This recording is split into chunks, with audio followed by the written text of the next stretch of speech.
Ang ganda ng pagkagawa nila dito sa likod, oh.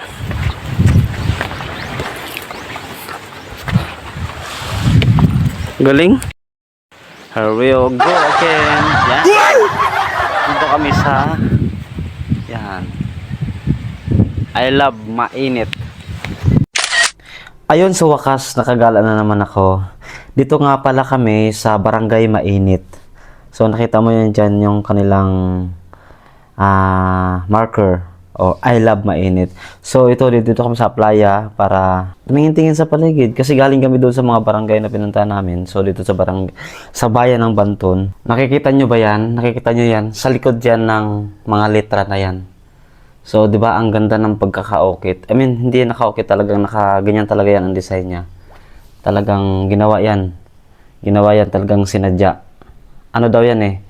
Galing pa daw yan ng Dubai, yung gumawa. I mean, yung gumawa ng plano, nagtatrabaho sa Dubai. Pero taga Barangay Mainit din siya. Ang ganda ng pagkakagawa nitong architectural na I love mainit kasi architect daw ang gumawa nito.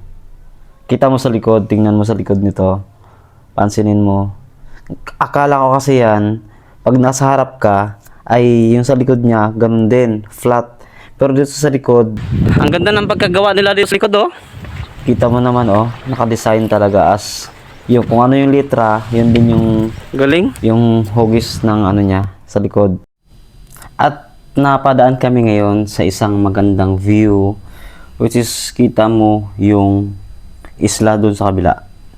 Ito, ang ganda-ganda ng view dito. Ang ganda niya, green na green. Tapos para daw siyang ano dito, fish sanctuary yung area na yan. Tapos ito, naka-semento naman. Ayun, yung sinasabi kong isla. Ang maganda daw dyan, pumunta, sabi ng mga volunteers. Ang ganda ng dagat, kulay blue, walang alon.